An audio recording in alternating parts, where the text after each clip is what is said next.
Welcome to today's current affair video. Today is 6th of August 2022. So the first question is UNESCO added Langat Singh College Astronomical Observatory. ये astronomical observatory का college है Langat Singh college to important endangered heritage. ठीक है, observations of the world. It is situated in which state? That is in Odisha, Bihar, Manipur or Assam. So the answer is B, that is Bihar. तो लंगत Singh college है astronomical observatory का. जो UNESCO ने इसको किस list में डाला है? एंडेंजर्ड हेरिटेज ऑब्जर्वेशन की लिस्ट में डाला है. सो ये कब बना था हमारे पास? 1916 में बनाया था अंग्रेज़ों ने. अब यूनेस्को क्या है? यूनेस्को एक ऑर्गेनाइजेशन है. इसका जो हेड क्वार्टर है that is in Paris, France. UNESCO world heritage India में कितनी है? टोटल 40 है. उसमें से 32 क्या है? कल्चरल है और 7 नेचुरल है and 1 is mixed one. Mixed one कौन है? Kanchenjunga, that is in Sikkim. Kanchenjunga national park. So latest UNESCO world heritage in India कौन सी है? लेटेस्ट हमारे पास एक है Ramappa temple, that is in Telangana, वो 39th है. और 40th कौन है? Dholavira, that is in Gujarat. So ये ढोलावीरा जो है ये बहुत ही अच्छी एक साइट है इंडस वैली सिविलाइजेशन की, दैट इज़ हड़प्पा सिविलाइजेशन की है.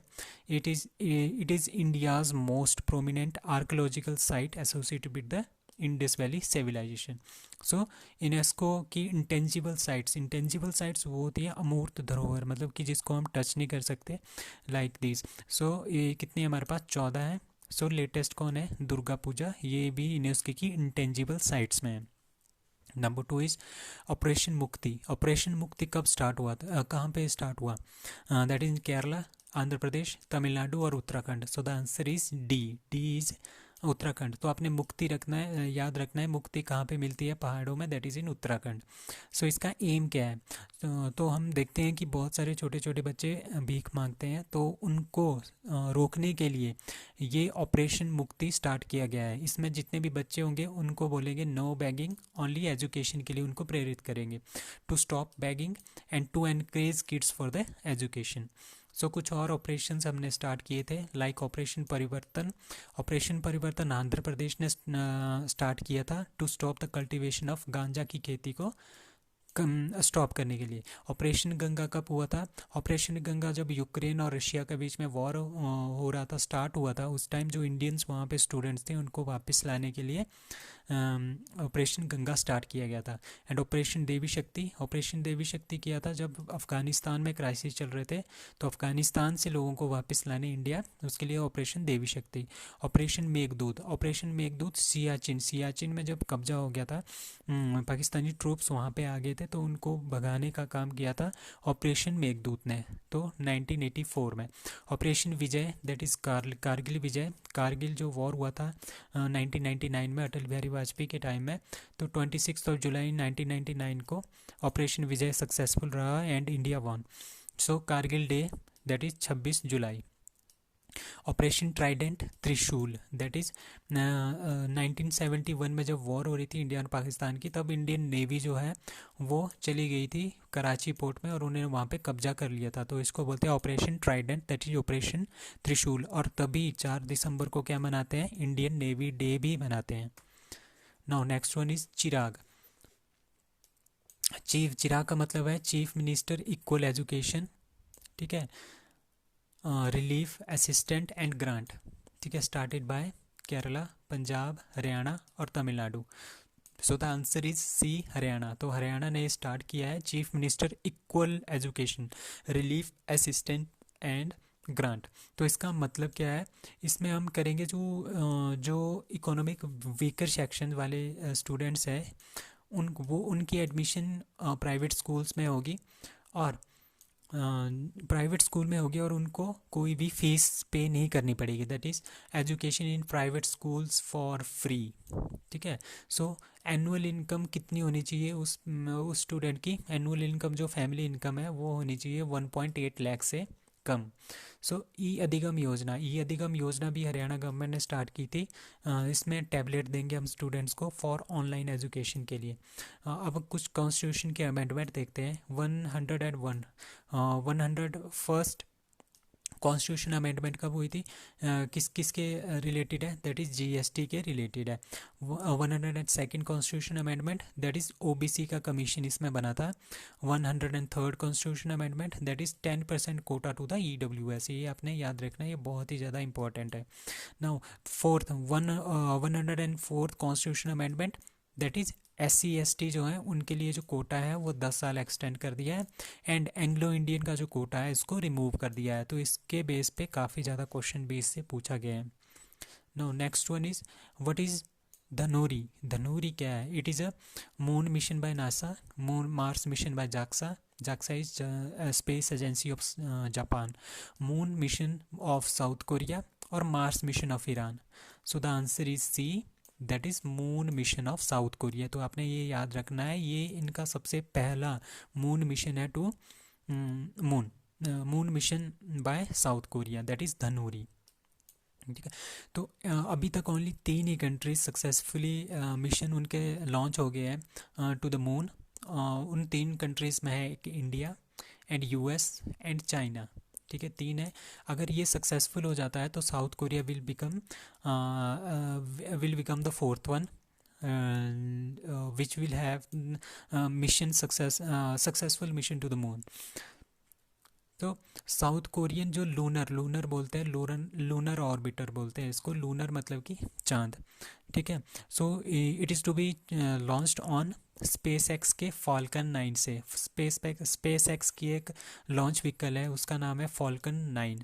ठीक है, फॉल्कन सीरीज जो भी है वो लॉन्च व्हीकल है, और किसकी है? स्पेस एक्स की है। और स्पेस एक्स किसकी कंपनी है? That is of Elon Musk की कंपनी है। तो इंडिया, रशिया एंड जापान क्या कर रहे हैं? एक लॉन्च कर रहे हैं टू मून मिशन का लॉन्च करेंगे इन 2022 एंड 2023 में। Now Commonwealth Games 2022, who won the gold medal in men's heavyweight para powerlifting. So men's की heavyweight para powerlifting में किसने गोल्ड मेडल जीता है? दैट इज सुधीर, मुकेश, राहुल सक्सेना और none of these. So the answer is A, that is Sudhir. जो सुधीर है उनको polio हुआ था, जिसकी वजह से वो ही is a 27 year old Sudhir who has an impairment due to the polio की वजह से ये अपाहिज हो गए थे। सो ये इन्होंने क्या कर दिया अभी, कॉमनवेल्थ गेम्स 2022 में गोल्ड मेडल जीता है in men's heavyweight para powerlifting में। So he won the first para Commonwealth gold for India in 2022। इन्होंने अभी अभी जो एशिया ओशियानिक ओपन चैम्पियनशिप थी उसमें ब्रॉन्ज मेडल भी जीता था। अब हम कुछ रिवाइज कर लेते हैं कि अभी तक टिल नाउ 20 जो मेडल्स हैं इंडिया ने गेट कर लिए इन कॉमनवेल्थ गेम्स 2022। तो first one is Saket Sagar, इन्होंने सिल्वर जीता है वेट लिफ्टिंग में। गुरु राजा पुजारी, इन्होंने ब्रॉन्ज जीता है वेट लिफ्टिंग में। मीराबाई चानू गोल्ड जीता है, सबसे पहला वाला गोल्ड इन कॉमनवेल्थ गेम्स 2022 का, दैट इज़ वेट लिफ्टिंग में। आपने ये याद रखना है 49 kg में। और Bindya Rani Devi that is silver medallist 55 kg weightlifting. And Jeremy Lalrinnunga, इन्होंने गोल्ड जीता है कौन सी कैटेगरी में? 67 कैटेगरी में एंड वेट लिफ्टिंग। आपने ये दो तो याद रखने ही रखने हैं कौन से कैटेगरी में। अब अंचिता शिवली गोल्ड मेडल इन 73, ये भी याद रखना है 73 kg में वेट लिफ्टिंग में। तो वेट लिफ्टिंग में सबसे ज़्यादा गोल्ड सिल्वर मेडल जो भी है 10 मेडल अभी तक आ गए हैं, that is in weightlifting. Now Sushila Devi, इनको सिल्वर मिला इन जूडो में। अब Vijay Kumar Yadav bronze in judo. Harjinder Kaur bronze in weightlifting. Indian women's team lawn bowls की जो वुमेन टीम है उन्होंने गोल्ड जीता है, ये भी याद रखना है, ये फर्स्ट टाइम जीता है लॉन बॉल्स में इंडिया ने gold. Vikas Thakur that is from Himachal Hamirpur, silver medal in weightlifting. Indian men's team ने गोल्ड जीता है, किसने? टेबल टेनिस वाली ने भी। ठीक है, इंडियन मिक्स टीम उन्होंने सिल्वर जीता है फाइनल में ये हार गए थे मलेशिया से बैडमिंटन में। इसमें जीते थे सिंगापुर से, इसमें हारे थे मलेशिया से। अब Lovepreet Singh bronze in weight lifting. Saurabh Ghoshal bronze in single squash, ये फर्स्ट है इन स्क्वैश में ये पहला मेडल है आज तक। फिर आता है तुलिका मान ने सिल्वर जीता इन जूडो में। फिर आता है Gurdeep Singh bronze in weight lifting. Tejaswin Shankar bronze in high jump. Athletics, तो ये भी पहला है क्योंकि ये मैन की हाई जंप में ये पहला मेडल है। और स्क्वैश में भी ये पहला मेडल है। Murali Shankar silver in long jump, और ये तो इम्पोर्टेंट है ही क्योंकि सुधीर ने गोल्ड मेडल जीता है इन पैरा पावर लिफ्टिंग में। Now next one is who will be the 49th Chief Justice of India?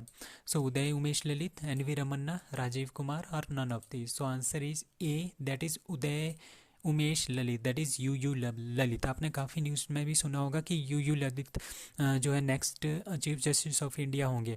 So chief justice of India आजकल कौन है? एन.वी. रमन्ना जी हैं। उन्होंने क्या कर दिया, उन्होंने रेकमेंड किया है, उन्होंने रेकमेंडेशन दी है टू प्रेसिडेंट को कि उदय उमेश ललित को next chief justice of India होना चाहिए।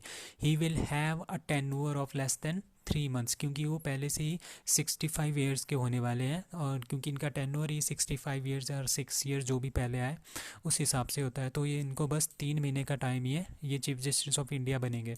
उसके बाद ही has been a part of judgement, कौन कौन सी जजमेंट का? लाइक ट्रिपल तलाक, जो सबसे बड़ा मुस्लिम इलीगल एंड अनकॉन्स्टिट्यूशनल जो घोषित किया था वो ट्रिपल तलाक था, उसमें भी इन्होंने अपनी जजमेंट दी थी। Now justice Lalit is in line to be become, कौन से बनेंगे वो? 49th CJI of India. Now Supreme Court, number of जजेस कितने होते हैं सुप्रीम कोर्ट में? 34। कितने जज होते हैं? 33 जज होते हैं, उनमें से एक जो होता है that is CJI, that is chief justice of India. So number of जजेस, ये बहुत इंपॉर्टेंट क्वेश्चन है, कौन डिसाइड करता है कि कितने जजेस होने चाहिए सुप्रीम कोर्ट में? That is by the parliament. और हाई कोर्ट में कौन डिसाइड करता है? हाई कोर्ट में डिसाइड करेगा प्रेसिडेंट। अब टेन्योर कितना होता है इनका? 6 साल या 65 ईयर्स ऑफ एज, जो भी पहले आए, ठीक है। अब सिलेक्शन ऑफ जजेस कैसे होती है? जो जजेस होते हैं CJI, नॉट CJI, ओनली जजेस जो होते हैं बाय द रिकमेंडेशन ऑफ, या CJI इसको रिकमेंड करेगा या chief justice of high court recommend करेगा, देन कौन अप्रूव करता है? प्रेसिडेंट ऑफ इंडिया अप्रूव करता है। उसके बाद सिलेक्शन ऑफ CJI कैसे होती है? कॉलेजियम रूल से होती है। कॉलेजियम रूल क्या होता है? It is a group of 5 senior most जजेस ऑफ द सुप्रीम कोर्ट, वो डिसाइड करेंगे कि who will be the next CJI, वो अपनी रिकमेंडेशन देंगे प्रेसिडेंट को और प्रेसिडेंट उनको अपॉइंट कर देगा। Now next one is who will host the special meeting of UNSC Counter Terrorism Committee 2022? China, USA, France or India? That is answer D, that is India. India will host the meeting of UNSC, United Nation Security Council की counter terrorism, मतलब कि जो terrorism है उसको counter करने के लिए एक स्पेशल मीटिंग हो रही है, दैट इज़ इन इंडिया में। India will host. So India क्यों होस्ट कर रहा है? India is a non permanent member of UNSC right now, क्योंकि पाँच क्या होते हैं इसमें परमानेंट मेंबर्स कितने होते हैं? 5, China, France, Russia, UK and US, ठीक है। बट नॉन परमानेंट मेंबर कितने हैं? हम 10 हैं, और इंडिया भी इसका पार्ट है नॉन परमानेंट मेंबर का। और नॉन परमानेंट मेंबर्स का जो टेन्योर होता है वो 2 साल का होता है। परमानेंट का तो परमानेंट रहता है, नॉन परमानेंट का 2 साल रहता है। और इंडिया विल कंप्लीट अपना टेन्योर इसी साल, इंडिया का ख़त्म होने वाला है दिसंबर 2022 में। So India will host the diplomats of UNSC, 15 member आएंगे इसमें, 15 कंट्रीज़ के मेंबर्स, तो वो बातचीत करेंगे on the base on the counter terrorism, मतलब कि टेररिज्म को काउंटर करने के लिए। Now next one is National Tiger Conservation Authority NTCA किसके साथ मेमोरेंडम ऑफ अंडरस्टैंडिंग उन्होंने साइन किया है? To relocate cheetahs from Africa to India under Project Cheetah. तो हमने कुछ दिन पहले एक न्यूज़ पढ़ी थी कि प्रोजेक्ट चीता हमने स्टार्ट किया है, इंडियन गवर्नमेंट ने। प्रोजेक्ट चीता के अंदर हमने क्या करना था? अफ्रीका से चीता लेके आने थे, नामीबिया से, एंड उनको कुनो नेशनल पार्क मध्य प्रदेश में रखना था। सो उसके लिए खर्चा कितना आना था? टोटल 75 करोड़ रुपीज़ आना था। बट उसमें से इंडियन ऑयल कॉरपोरेशन ने बोल दिया कि हम देंगे 50.22 करोड़, बाकी जो देगा वो देगा NTCA या government of India for 4 years of period के लिए देंगे 50.22 करोड़ बाय IOC। तो इसका आंसर है Indian oil corporation. So Indian oil corporation पहली ऐसी कॉरपोरेट बन गई है जो सपोर्ट कर रही है प्रोजेक्ट चीता को, ठीक है। अर्लियर इंडिया हैज़ प्लान, तो पहले क्या था? पहले इंडिया प्लान कर रहा था कि हमें एशियाटिक चीता चाहिए, तो वो कहाँ से ला रहे थे, ईरान से लेके आ रहे थे इंडिया। बट उसके बाद प्लान चेंज हो गया, फिर उन्होंने क्या कर दिया, इंट्रोड्यूस कर दिया अफ्रीकन चीता को। सो 50 अफ्रीकन चीता हम लेके आएंगे from Namibia to India in next 5 years।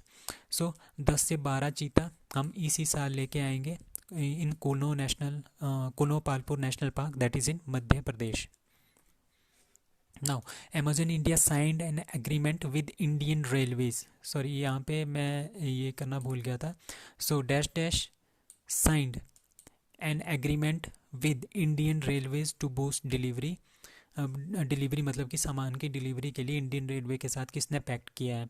So Flipkart, Myntra, Tata click और Amazon. So answer is D, that is Amazon. तो अमेजन ने क्या किया है, अमेजन के जो वो आते हैं, डिलीवरी आती है सामान की, जो डिलीवरी करते हैं, घर घर डिलीवरी करते हैं, तो उसके लिए इंडियन रेलवे के साथ एक एग्रीमेंट कर दिया है। तो इंडियन रेलवे के थ्रू अब अमेजन अपने सामान को भेज सकता है, सो दैट 1 day और 2 day डिलीवरी जो है ज़्यादा से ज़्यादा लोगों को मिल जाए। तो 110 इंटर सिटीज़ के रूट में ये सुविधा होगी। सो अमेजन कस्टमर पैकेजेस कहाँ कहाँ पे, झारसुगुदा, रत्नागिरी, करनूल, नंदेद, बरेली, बोकारो, रुद्रपुर, कुछ और सिटीज़ भी बहुत सारी हैं जिसमें हम अपना पैकेज जो है भेज सकते हैं विद इन 1 day और 2 day। फास्ट डिलीवरी के लिए अमेजन ने किसके साथ एग्रीमेंट किया है, इंडियन रेलवे के साथ। So founder of Amazon that is Jeff Bezos, जो कि पहले या दूसरे या तीसरे नंबर पे है richest person of the world. उसके बाद आता है हमारे पास international dairy federation world dairy summit. ठीक है, international dairy federation world dairy summit 2022 का कहाँ पे हो रहा है, Victoria Australia, Delhi India, Rio Brazil, Dubai UAE. So the answer is B, that is Delhi India. India में ही हो रहा है international dairy federation world dairy summit 2022। क्यों क्यों हो रहा है, ताकि हम दूध की गुणवत्ता को बढ़ाएं। ठीक है, दूध को हम सबके पास पहुंचाएं, मतलब जितने भी देश हैं वहाँ पे अच्छे से पहुँचे, अच्छे से प्रॉफिट हो। सो इंडिया इस टाइम वर्ल्ड्स का लार्जेस्ट मिल्क प्रोड्यूसर है। ठीक है, कितना, 22%, टोटल वर्ल्ड का जितना 22% जितना हमारे पास दूध है उसका 22% इंडिया से ही आता है। तो दूसरे नंबर पे यूएसए, फिर चाइना, फिर पाकिस्तान एंड देन ब्राज़ील। सो इसके बारे में बातचीत करने के लिए 1500 पार्टिसिपेंट्स आएंगे इंडिया। और वो कौन कौन होंगे, वो होंगे जैसे इंडस्ट्रियलिस्ट होंगे, कंपनीज़ वाले होंगे, रिसर्चर्स होंगे, साइंटिस्ट होंगे। वो बात करेंगे कि किस तरह से हमने इसमें और डेवलपमेंट करनी है।